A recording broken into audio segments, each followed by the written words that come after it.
Greetings from Tokyo, my dear friends. This is Daisuke, and I very much hope that this video finds you well and in very good spirits wherever you are in the world. And today, if you don't mind, I would very much like to continue on our discussion, our journey, you and I, of the recent releases made by the Criterion Collection during this year of 2020. Today, I'd like to focus our attention, if I may, on a film from 1990. This is directed by Paul Schrader, and it is found on Criterion Collection's spine number 1041. The name of the film is The Comfort of Strangers.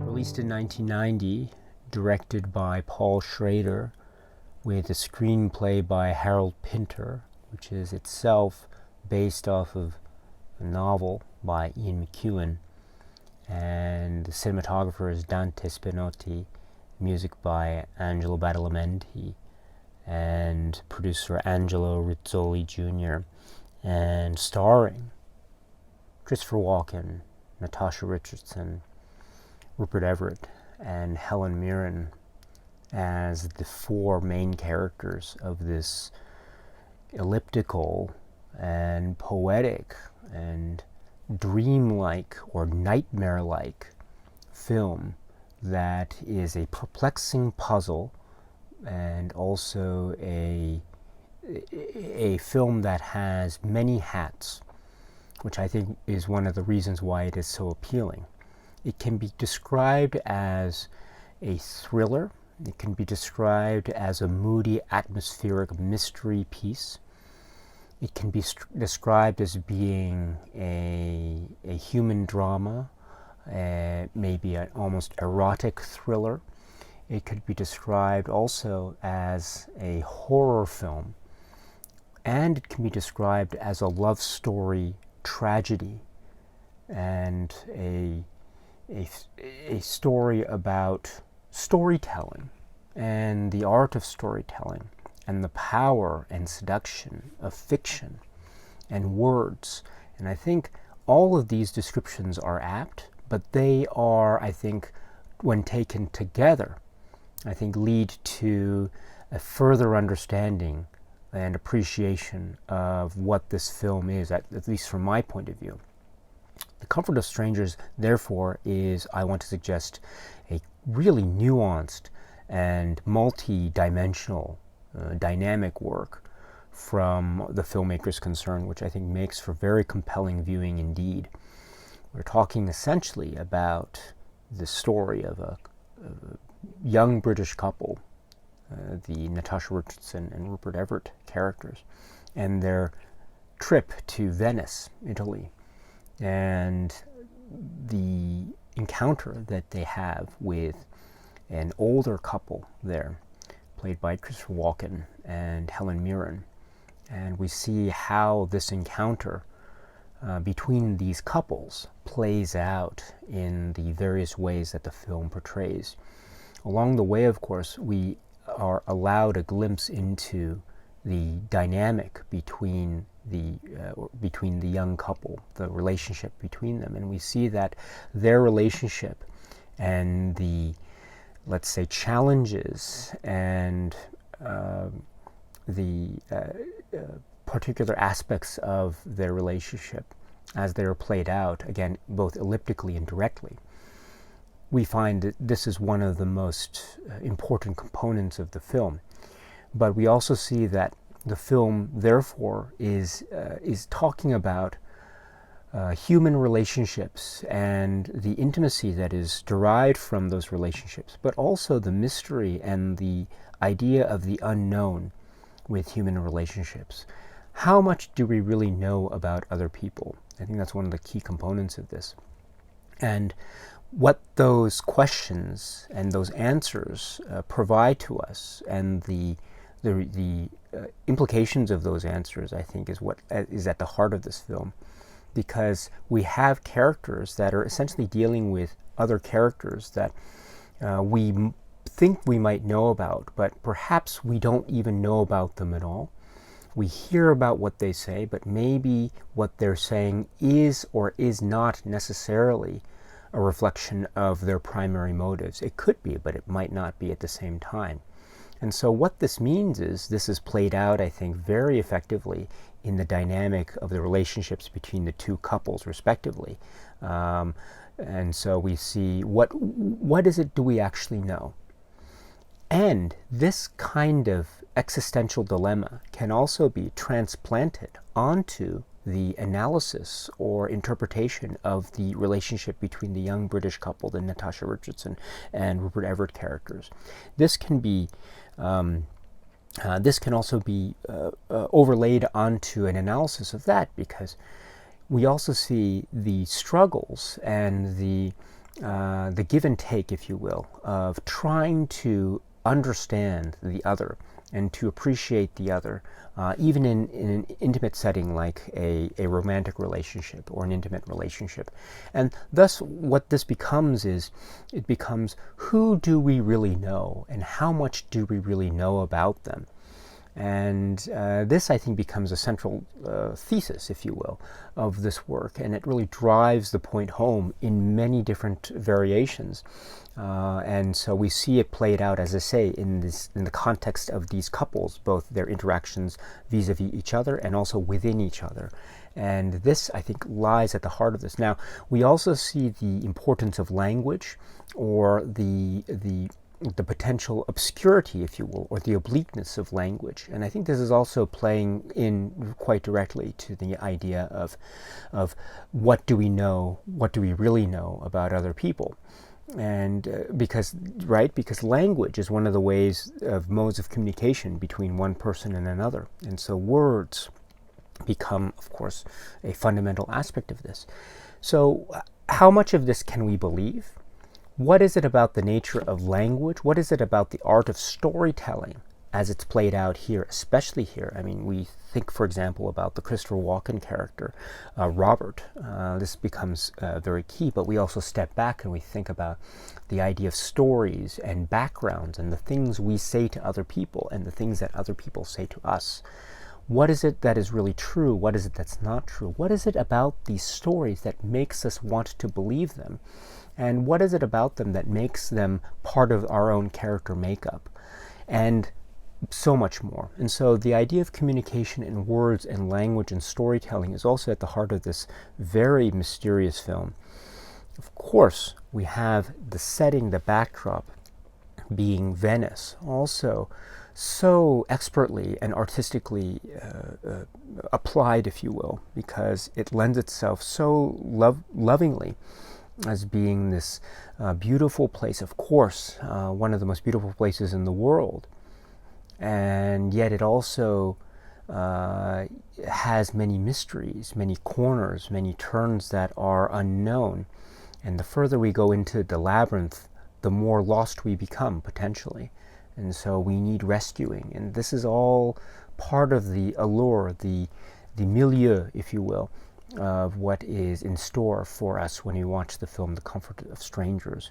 And yes, there is a sense of beauty and awe and poetry and even majesty. And there's also the intimacy and the real trueness to life of the intimate touch of another.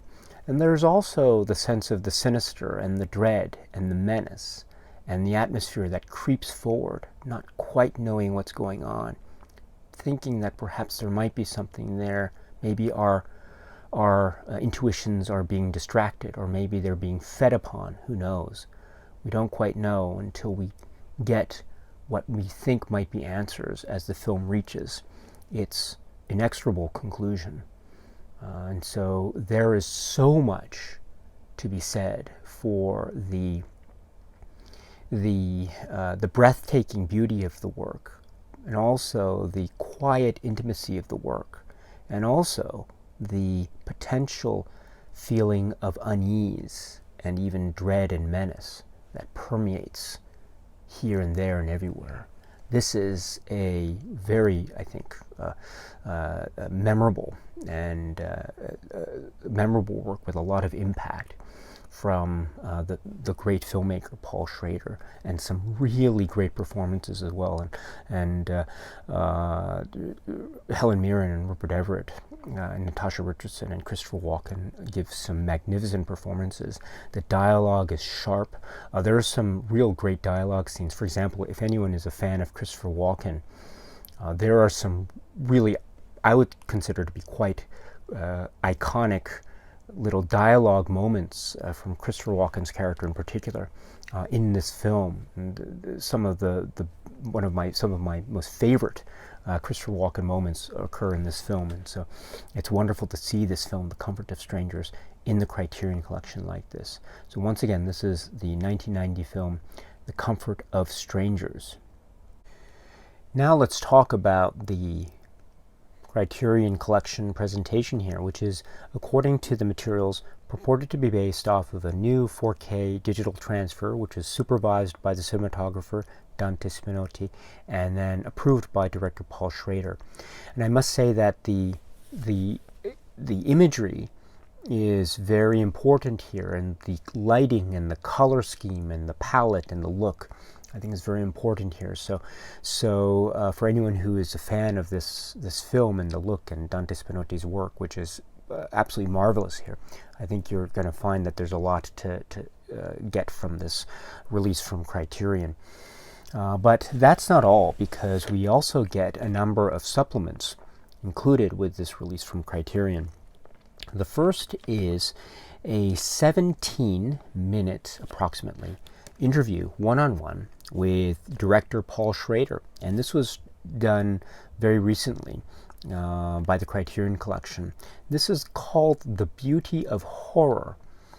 The Beauty of Horror. And I think that title alone, I think, is also very suggestive, and it's a really great way, a kind of great moniker, if you will, to describe the essence of what I see as important of The Comfort of Strangers. But this is very good, because this is the title of Paul Schrader's interview.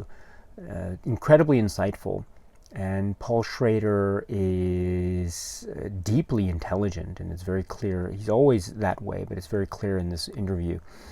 He talks about specific aspects of the film. Obviously he does. He also makes sure to remind us that, and I think this is a very good reminder, that a lot of this film also is a film that is making reference to other films. And so we understand that there are some shots that, say, were on purpose meant to mirror or pay homage to, say, Last Year at Marienbad, or the film Vertigo, for instance, or other films of that nature. And there are other films set in Venice, for example. And so we understand that Paul Schrader is a filmmaker that is really enveloped and truly fluent in the language of the cinematic past and the films that he loves. And we understand, therefore, that The Comfort of Strangers is also, in a way, in many aspects, a kind of homage to various films in terms of visual cues. So this is very good to hear from Paul Schrader. Also, we understand a little bit about the production history. We understand his approach to the material, the Harold Pinter screenplay, working with Pinter, and also the actors as well, seeing what the actors, how they are trying to deal with this dialogue and these kinds of character motivations. And it's very interesting to hear Paul Schrader recount some of these stories and to see how the actors were responding, at least from his point of view anyway, responding to the script, how they are trying to adapt to the script, etc. Fascinating bits of information. Of course, we would expect this from a great interview with a great person like Paul Schrader. And this is a really great interview, so well worth it. So please check it out if you can. Next, we have a shorter interview. It's 5 minutes, but this is with Christopher Walken. This is another new interview, and by the Criterion Collection. It's called The Right Rhythm. Now, one of the most important components of this film is the character of Robert, played by Christopher Walken. And Christopher Walken's performance is mesmerizing. It is one of those great performances that makes Christopher Walken, in my opinion. It's one of his really fantastic roles. And so we get a wonderful perspective from him directly about his approach to the character, his approach to the material, working with Schrader, and the like. And so it's not long, it's rather brief, but it's wholly worth it. Every minute, every second of it, it's great. So this is the interview with Christopher Walken. And then we have an interview which is based off of a 2001 interview by the AFI of the actor Natasha Richardson. So again, this is from 2001. It's described as being a new edit, and so I'm assuming what the Criterion Collection did was they took the material, the AFI interview material from 2001, and they edited in maybe shots of the film, and maybe they changed the order of the interview or something of that nature. But it's described as being a new edit. In any event, this is based off of a 2001 interview with Natasha Richardson, and this is also another key component. Natasha Richardson's, her character Mary, is again so essential to this film. So essential because, of course, she is one half of the young couple, and also we get a lot of her reaction and what it is that she's going through, both internally with her own story and her own background, which is, I think, obliquely given in terms of details, but also her external story. And when I use the word external, I mean her story vis-a-vis the characters other than herself. So the character of Colin, right, the Rupert Everett character, and then, of course, her relationship with the other couple in the story. So the Helen Mirren character, Caroline, and Christopher Walken's character, Robert. And we get, therefore, Natasha Richardson's perspective on this. We also get her take on working with Schrader and working with this material. So again, very essential stuff. It's wonderful that this material was prepared and presented like this. It's approximately 6 minutes, so it's not so long, but it's still wholly worth it. So please check that out if you can. And then we have a 13-minute interview, a new interview from 2020 with Dante Spinotti, who is, of course, the cinematographer here. This is called City of Mystery, and this is another essential interview because we hear Dante Spinotti's comments about his connections with Venice and how he knows the city of Venice, and so therefore I think that gave him an advantage when trying to shoot certain aspects of the landscape. He has a great conversation about working with Paul Schrader. There are some lovely anecdotes that he gives about Paul Schrader, and there's one anecdote in particular about a certain way that Paul Schrader wanted to have the light of rippling waters reflected on a wall, and it really was a very suggestive of Paul Schrader's philosophy and viewpoints on filmmaking. So, Spinotti's also very keen on just letting us know what the importance of certain visual cues were.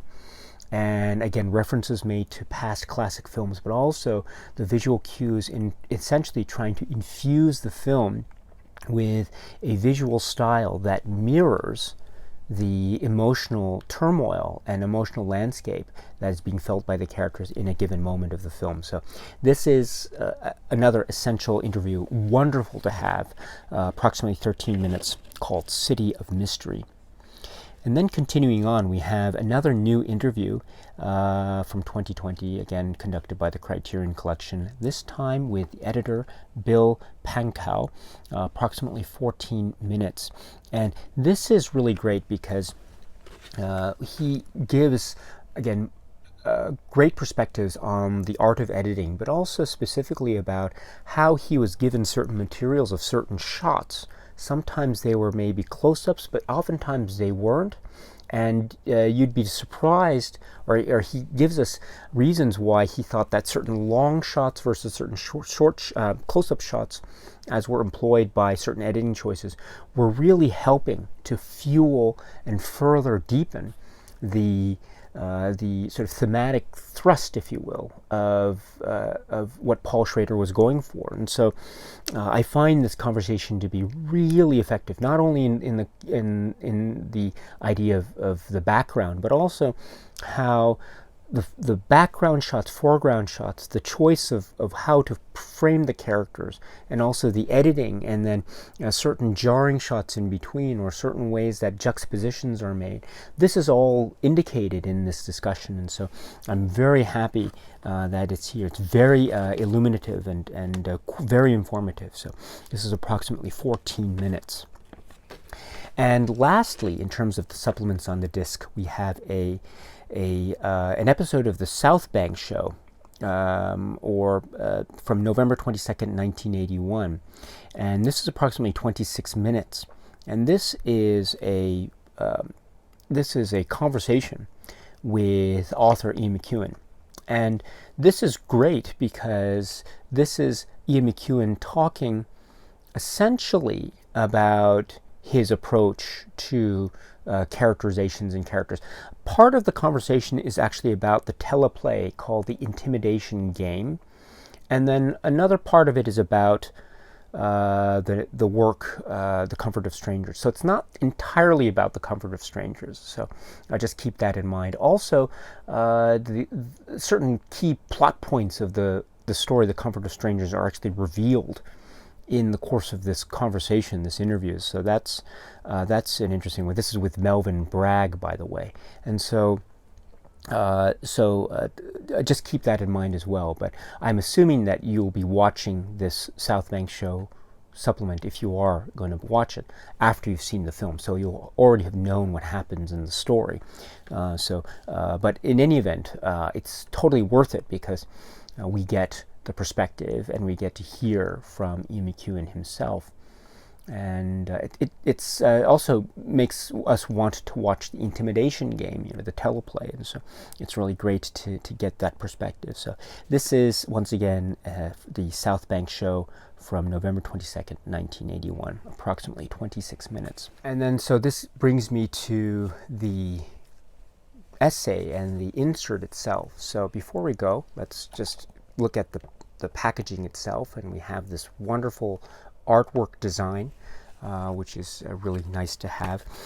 Just in case you're interested, the credits are included in this insert, which is one of these fold-out poster types right here with the artwork on the front, and then we have to turn it to its side and turn it around because the essay and the production credits are presented like so. So just to give you the information, the art directors are Sarah Habibi, Eric Skillman, illustration R. Leve, and designer Eric Skillman. And then we have the essay, which is by Maitland McDonagh, and this is Significant Others. This is another stellar essay, strongly suggested, highly recommended if you can. Maitland McDonagh is, I think, really capturing the essences of this film, because she is talking really about the contradictions and the romantic intimacy and sort of the dread and menace and everything that is a swirl of these things. And she's talking about it in the context of the production, certain aspects of theme and style.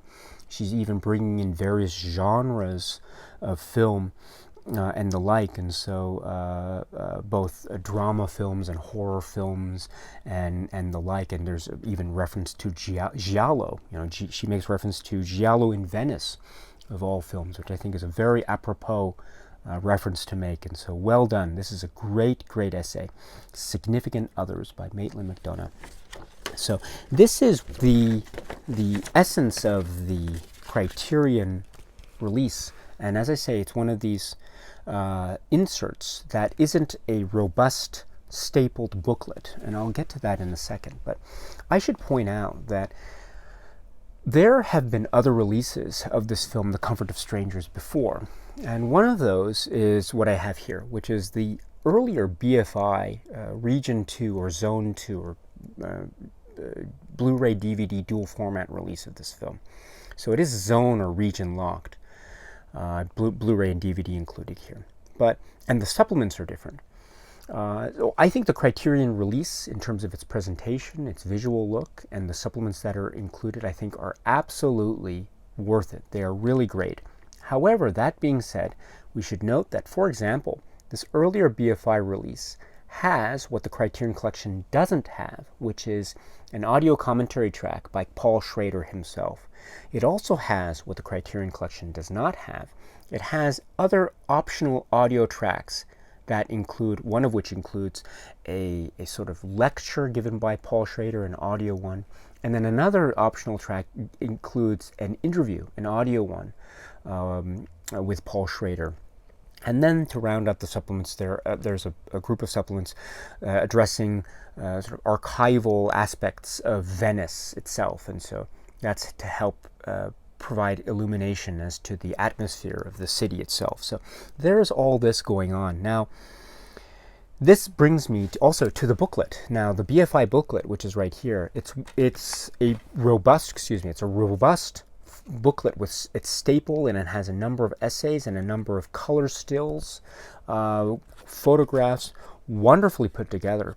And the essays themselves, the writings, they vary in length, of course, because of the limitations of the space of the booklet pages. But still, the point I wanted to bring up is that as much as I admire the Criterion release, and I would have loved to have seen a robust booklet, not dissimilar or maybe similar to the BFI release. Also, it would have been great to have either a carryover of the audio commentary track or a new commentary track for the Criterion release. Now, I can only assume that because none of the other BFI release supplements were carried over to the Criterion track, I must assume that perhaps there were some intellectual property related reasons that prevented Criterion from being able to use some of these past materials. Okay, so if that's the case, then I can completely understand the lack of a commentary track. But still, that could still mean a possibility for, say, Criterion to issue its own commentary track, a new one, maybe with Paul Schrader, or maybe with other scholars of this film, because this film, I think, deserves a lot of attention that it can get, because it is potentially a confusing swirl of information, and I think a commentary track would really help to guide one, especially one who is approaching this for the first time, and might be somewhat overwhelmed by the way in which information is presented, etc. But with some explanation, I think appreciations can come, and they should, because this is a film that really deserves all the attention and appreciation that it can get.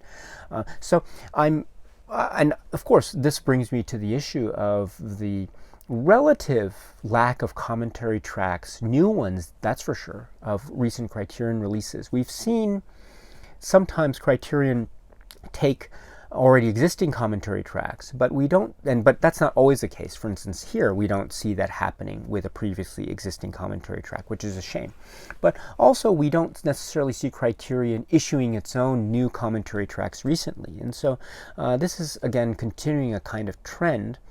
And I know you know how I feel about this trend, and I wish it were to change. But be that as it may, just to reiterate, however, I should point out that the essence of the commentary track is found in the collection of comments that we get on all the new interviews.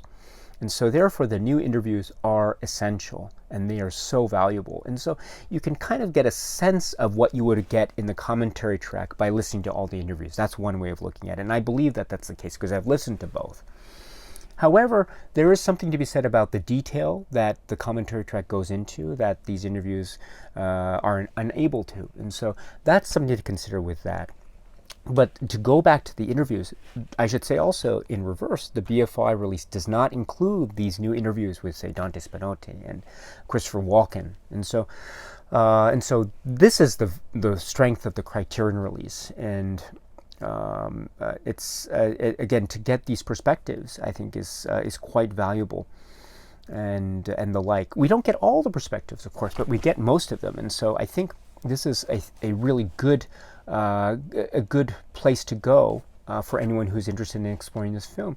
Anyone who is interested in a commentary track, and or anyone who is, let's say, a collector of Paul Schrader works, it might be something to consider to get one or more or both of these just for your consideration.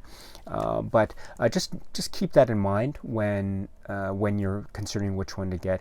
But if you're going to opt for the Criterion release, then I think, again, you're getting a great presentation and you're getting great new interviews. And so I think this is really worth it for anyone who is interested.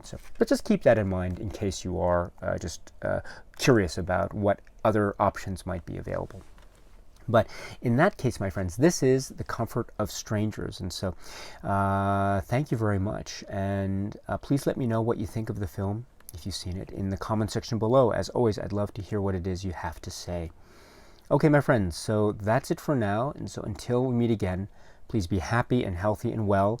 And please keep on watching a lot of great, great movies. Thank you once again for your time, as always, my friends, and cheers.